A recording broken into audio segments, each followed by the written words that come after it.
There exists a paradox in human existence that most people never fully grasp, yet it shapes the entire trajectory of their lives. The paradox is this: a person can be surrounded by enemies who wish to harm them, yet those enemies possess no real power. Simultaneously, that same person can be destroyed by forces entirely of their own creation, by weaknesses they have nurtured and protected within themselves. Understanding this distinction marks the beginning of a transformation that separates those who walk away from difficult situations with their dignity intact from those who limp away carrying scars that never heal. The weakness being referenced is not physical vulnerability or lack of economic resources. It is something far more insidious and deeply embedded. It is the architecture of compromises made to appease others, the carefully constructed edifice of false versions of oneself built to gain approval, the emotional dependencies masquerading as love, and the narratives of victimhood that become so comfortable they feel like home. These weaknesses are like termites, invisible to the naked eye in their early stages, yet capable of hollowing out the entire structure of a person's integrity from within. Consider the individual who finds themselves in a toxic relationship, whether romantic, professional, or familial. They do not typically recognize the moment they became vulnerable. Instead, vulnerability creeps in gradually, often disguised as compromise and understanding. They make small concessions for peace. They silence their own voices to avoid conflict. They reshape their boundaries like clay, molding them again and again to fit the demands of others. With each concession, with each silence, with each reshaping, they are not building strength, they are meticulously constructing their own weakness. The person who finally reaches a breaking point and decides to leave such a situation often encounters a devastating realization: their pain is not primarily caused by the actions of the other person. Yes, those actions hurt. Yes, those words stung. But the deepest wound comes from the recognition that they allowed this to happen. They chose, consciously or unconsciously, to remain. They chose to accept the unacceptable.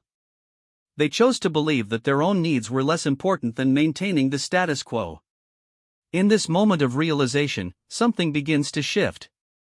The anger that initially directs outward toward the person who hurt them can begin to redirect inward, but not in a destructive way. Instead, it becomes the fuel for genuine transformation. The concept of destroying one's weak self is not about self-hatred or internal violence. Rather, it is about a conscious, deliberate dismantling of all the false structures built on compromise and denial. It is about identifying every way in which you have negotiated away pieces of your authenticity and choosing to reclaim those pieces. It is about recognizing that the version of yourself that fits into other people's expectations is not your true self, it is a carefully constructed performance. And performances eventually exhaust the performer. The weak self that must be destroyed is the self that needs constant validation from external sources. It is the self that measures its worth through the approval of others. It is the self that says yes when every fiber of your being screams no. It is the self that apologizes for taking up space, for having needs, for being human. This is the self that must be demolished, systematically and completely. Until this demolition occurs, no real walk away is possible. Any exit from a difficult situation undertaken by this weak self will be incomplete. They may leave physically, but they will remain mentally and emotionally entangled. The destruction of the weak self begins with radical honesty. Not honesty about what others have done to you, but honesty about what you have done to yourself. It requires examining every moment you chose comfort over integrity, every moment you chose approval over authenticity, every moment you settled for breadcrumbs when you deserved a feast. This examination is not pleasant. In fact, it is one of the most uncomfortable processes a person can undertake. It requires sitting with shame, with regret, with the uncomfortable knowledge that you are complicit in your own suffering. Yet this is where true strength begins to emerge. Strength is not the absence of weakness, it is the awareness of weakness coupled with the decision to transcend it. The person who looks unflinchingly at their own role in creating their suffering gains access to something that others never obtain: the power to change. If all your suffering is caused by external forces, you are perpetually victimized. But if you acknowledge your own choices, your own failures, your own complicity, then you also acknowledge your power to choose differently going forward. Walking away with strength requires this internal reckoning. It requires understanding that the person or situation you are leaving is not the primary enemy. The primary enemy is the version of yourself that accepted the unacceptable. That enemy must be vanquished. When it is, something remarkable happens. The fear of leaving diminishes. The person who hurt you loses their power. The situation that seemed insurmountable becomes simply a thing to be left behind. You are no longer vulnerable to their actions because you have dealt with your vulnerability. You have looked it in the eye and destroyed it. This is not a one-time event but an ongoing process. The weak self does not die in a single moment of revelation. Instead, it dies through repeated acts of integrity, through small daily choices that accumulate into a new structure of self. Each time you speak a truth instead of maintaining a comfortable lie, you destroy a piece of the weak self. Each time you set a boundary and maintain it, you demolish another piece. Each time you choose your own needs without apology, you dismantle more of the architecture of weakness. The person who emerges from this process is fundamentally different from the person who simply leaves a situation. They are not walking away as a victim seeking escape. They are walking away as someone who has reclaimed themselves. They carry no bitterness because they have no one left to blame but themselves, and they have already dealt with that blame by transforming it into responsibility and action. They carry no wounds that others inflicted because they have treated the wounds they inflicted upon themselves. They move forward not because they are running from something, but because they have become someone worth moving forward as. This is the foundation upon which strategic detachment must be built. Without this internal work, detachment remains incomplete. A person may physically remove themselves from a situation while remaining psychologically and emotionally trapped. But, when the weak self has been truly destroyed, when the false structures have been dismantled, then, the body naturally follows the spirit that has already departed. The walk becomes steady, purposeful, and strong. Part 2, the practice of strategic detachment and the art of walking away. Once the internal work has begun, once the first cracks have appeared in the architecture of weakness, the actual practice of detachment becomes not only possible but inevitable. Strategic detachment is not the same as avoidance or cold indifference. It is a refined practice that requires both clarity and compassion. The clarity is directed inward, toward understanding your own needs and boundaries. The compassion is directed both inward and outward, creating the space for a dignified separation without the unnecessary cruelty that so often accompanies departures. The first principle of strategic detachment is emotional disengagement.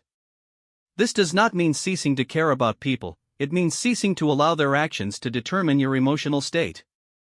It means recognizing that you cannot control their choices, their feelings, or their reactions. You can only control your own. The person practicing strategic detachment begins to notice when they are seeking validation from someone who is incapable of providing it. They recognize the futility of the pursuit and deliberately redirect their energy. This process often begins with a painful observation. You notice that you have been having the same conversation, the same argument, the same pattern of conflict repeatedly. Each time you hope for a different outcome. Each time you adjust your approach, your words, your tone, in the hopes that this time it will land differently. Each time you are disappointed. This is the moment when strategic detachment can begin. You stop expecting different results from the same dynamic. You stop trying to make someone understand something that they are not equipped or willing to understand. You stop believing that if you just say it the right way, it will somehow change. Emotional disengagement is accompanied by informational restriction. You begin to share less of yourself. Not as a punishment, but as a natural consequence of recognizing that your information is being misused.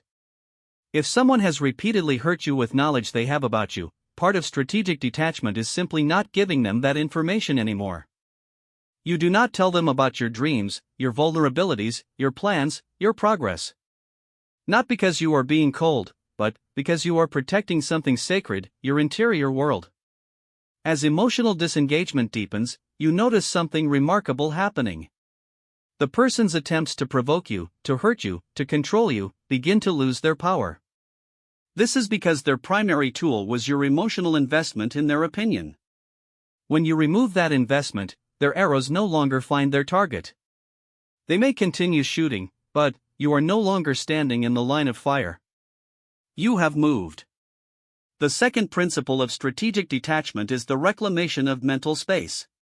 Most people who are trapped in toxic dynamics do not realize how much of their cognitive capacity is devoted to thinking about the other person.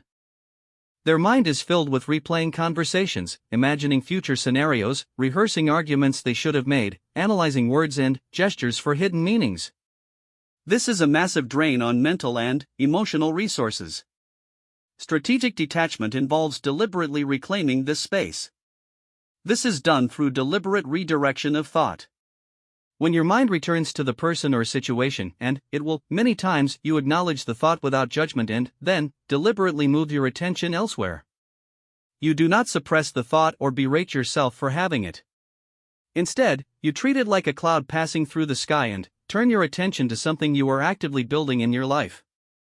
You pour the mental and emotional energy that was previously devoted to analyzing them into developing yourself. Many people find that they do not know who they are outside of the context of the relationship they are leaving. They have spent so much time being defined by that relationship that individual identity has atrophied.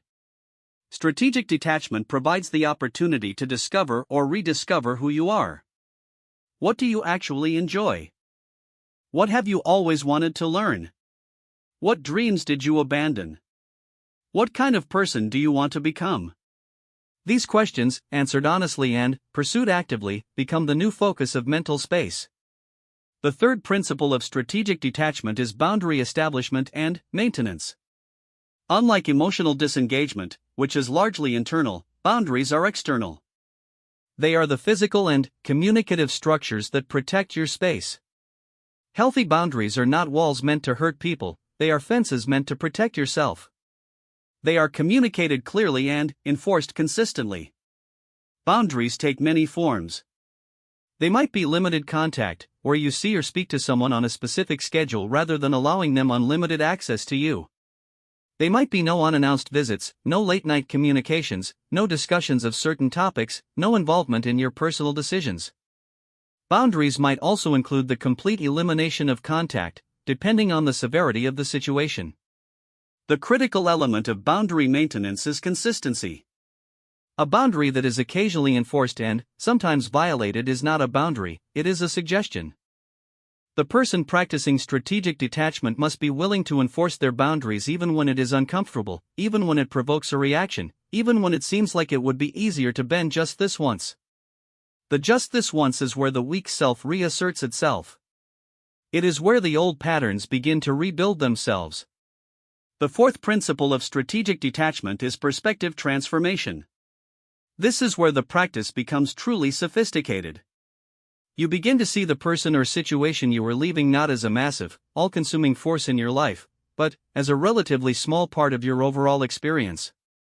You begin to understand that what seemed like the most important thing in the world is actually quite limited in its importance. This is not minimization or denial. It is recalibration. A helpful framework for perspective transformation is to consider your life 10 years from now. What will matter? Will this person still be in your life? Will you be grateful for the time you spent trying to make it work, or will you wish you had left sooner? What will you need to have accomplished or experienced to feel that your life has been meaningful? What does your ideal future look like, and does this person or situation have a place in it? These questions, answered honestly, often provide clarity about the decision. Perspective transformation is also aided by reducing the emotional narrative around the situation. Instead of seeing it as a tragedy or an injustice that happened to you, you might see it as a learning experience or a necessary transition. This is not about making light of genuine harm. It is about refusing to let the harm become the defining story of your life. The person who practices strategic detachment takes the narrative of their suffering and transforms it into a narrative of growth. The fifth principle of strategic detachment is integration and release. As you disengage emotionally, reclaim mental space, establish boundaries, and transform perspective, you are engaged in a process of integration. You are bringing the lessons you have learned, the ways you have grown, the understanding you have gained, into your sense of self. You are integrating the experience into your story as something that has happened to you, rather than something that is still happening to you. Release is the final step of this integration. It is the moment when you genuinely let go. Not let go of the lessons or the growth, but let go of the need for a particular outcome. You stop hoping that the person will change. You stop waiting for an apology that may never come. You stop believing that if you just wait a little longer, they will finally see your worth. You release the attachment to them recognizing you, validating you, or changing. You accept that they are who they are and likely will not change, and that this is no longer your problem. This release is where many people falter. They engage in the earlier principles but cannot quite bring themselves to this final step. They maintain the hope that someday the person will come around. They keep the door slightly open. They stay connected to the possibility of reconciliation. This is understandable. Release feels like betrayal. It feels like giving up. It feels like accepting something that seems unacceptable. But release is not about accepting harm. It is about accepting reality. It is about understanding that you cannot control someone else's growth or awakening. You can only control your own. And you cannot fully do your own work while you are still invested in someone else's. Release is the final step of loving yourself more than you love the fantasy of what the relationship could have been. When all 5 principles are practiced: emotional disengagement, reclamation of mental space, boundary establishment, perspective transformation, and release, something remarkable becomes possible. You can walk away without bitterness. This is not because the other person has done nothing wrong. It is because you have stopped looking to them for anything. You have stopped expecting them to be different. You have transferred your emotional investment from them to yourself and your own future. A person who leaves this way does not look back with rage or regret. They look back with a kind of peaceful understanding. They know who they are. They know why they left. They know what they learned. They are grateful for what they gained and have released what they lost. They move forward not as a victim escaping persecution, but as a person who has chosen themselves. And that makes all the difference. Part 3, Emergence, Reconstruction, and the Architecture of a Stronger Self. The walk away is complete, yet the real work of reconstruction has only just begun. A person does not simply leave a toxic situation and immediately emerge as their best self. The departure is a beginning, not an ending. In the space created by strategic detachment, something new must be built. This is the crucial third phase, where what has been destroyed is replaced with something stronger than what existed before. The first challenge of emergence is sitting with emptiness. When you have spent years or decades defining yourself through a relationship, through a role, through someone else's expectations, the removal of that definition leaves a void. The void is uncomfortable. It creates anxiety. It creates the urge to fill it quickly with something else: another relationship, another toxic dynamic that feels familiar, another external source of identity and validation. Many people who have successfully left a situation fail at this stage because they cannot tolerate the emptiness long enough for something genuine to grow. The person who walks away with strength must learn to sit in this emptiness without fear. They must resist the temptation to fill it prematurely. This emptiness is not nothingness. It is potential. It is the blank canvas before the masterpiece. It is the fertile ground in which a real self, not a performed self, can be planted and grown. The sitting with emptiness is the most important work because it prevents the old patterns from resurfacing. During this period of sitting with emptiness, reflection becomes the primary activity. Not the rumination that characterized the toxic relationship, endlessly going over what was said and done, but genuine reflection. You examine the person you became during the relationship. You identify the specific ways in which you compromised yourself. You notice the patterns. Did you always give more than you received? Did you always apologize when you were not at fault? Did you always minimize your own needs? Did you always believe the other person's interpretation of events over your own? From this reflection, you extract lessons. The lesson is not, "that person was horrible" or "I was stupid." The lesson is something like I have a tendency to override my own perceptions to validate someone I care about, or I need to learn to speak up when I am uncomfortable, even if it risks conflict. These are the lessons that, if learned and integrated, prevent the same dynamic from repeating in the future. Alongside reflection comes the deliberate reconstruction of identity. The person who is emerging from a toxic situation has the opportunity to ask themselves, who do I actually want to be? Not who does my family expect me to be. Not who would be attractive to potential partners.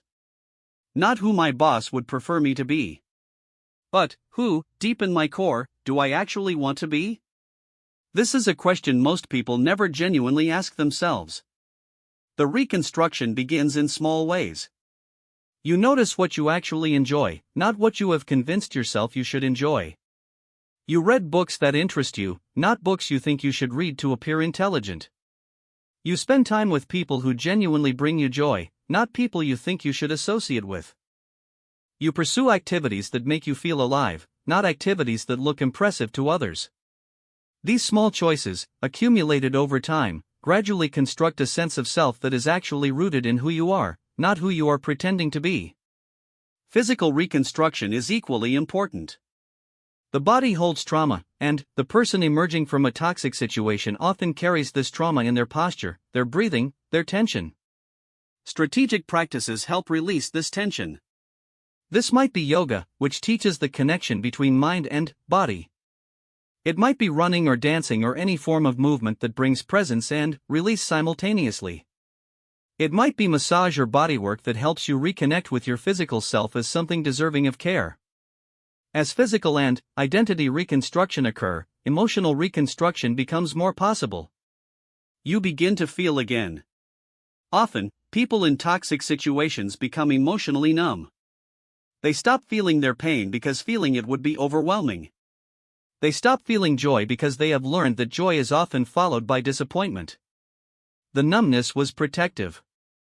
But protection that continues long after the threat has passed becomes a prison. Emotional reconstruction means allowing yourself to feel the full range of human experience. You feel grief about the time lost, the potential unrealized, the harm that was done. You feel anger at the person who hurt you and at yourself for allowing it. But you also begin to feel joy again. Small joys. The warmth of the sun. The taste of food you love. The connection in a genuine conversation. The satisfaction of accomplishment. As you allow yourself to feel again, you become more alive. Relationship reconstruction is the most delicate aspect of emergence. After being hurt by someone close to you, the inclination is often to isolate completely or to enter new relationships with extremely high walls.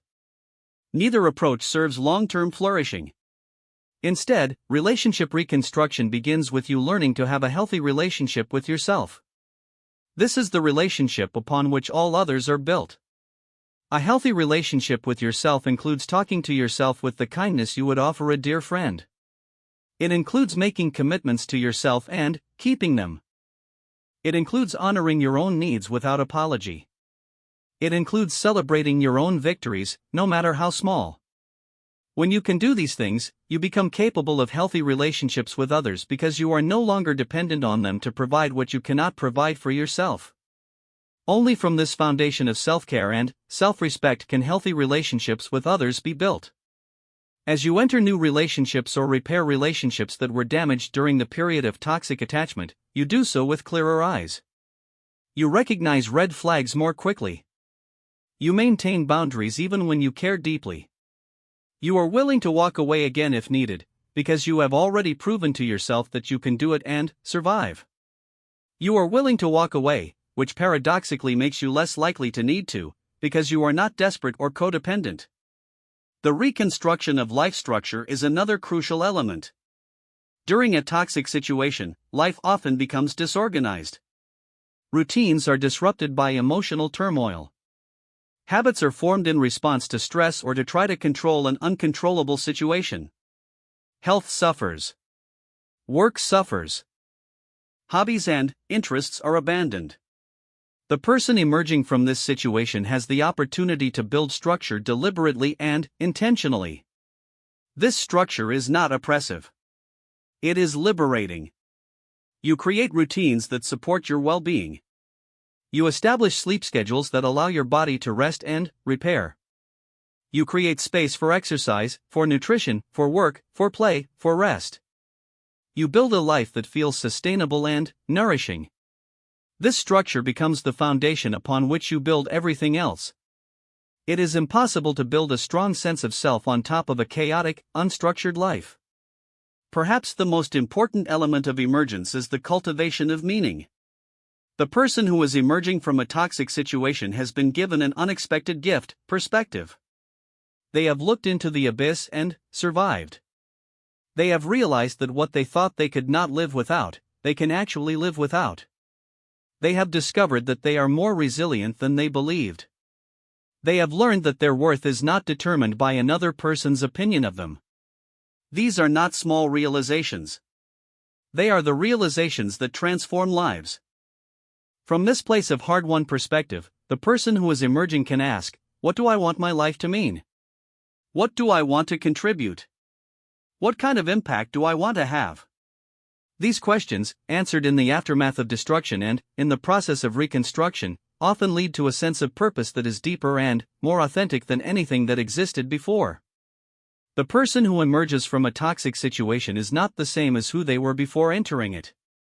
They are not simply the old self minus the relationship.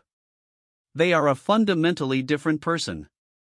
They are stronger not because their muscles are bigger, but because they have moved something inside themselves from a place of dependency to a place of autonomy. They are wiser not because they have accumulated knowledge, but because they have learned who they are and what they will and will not accept. This person walks differently. There is a steadiness to their step, a clarity to their eyes. They do not carry the weight of bitterness because they have processed their anger and transformed it into wisdom. They do not carry the weight of regret because they have accepted their past and extracted its lessons. They move into the future lightly, with gratitude for what they survived and curiosity about what they will create. The truth that animates all of this is simple and profound: the man who destroys his weak self can never be destroyed by others. Once you have dismantled the parts of yourself that depend on external validation, external permission, external approval, there is nothing for others to leverage. They cannot hurt you by withdrawing their love because you have learned to love yourself. They cannot control you by threatening abandonment because you have already walked away from them. They cannot diminish you by criticism because you have learned to discern between truth and projection. This is the freedom that comes from walking away with strength. It is not freedom from pain. Pain is part of being human. It is freedom from the need for someone else to make your life meaningful. It is freedom from the desperation that makes you vulnerable to manipulation. It is freedom to choose your own path without needing someone else's permission or approval. It is freedom to be yourself, fully and unapologetically, regardless of who that offends or disappoints. The walk away, then, is not an ending. It is the beginning of a new relationship with yourself. It is the moment when you stop living as a character in someone else's story and become the author of your own. It is the moment when you claim your power, not in anger against others, but in recognition of yourself. And, from that moment forward, everything changes.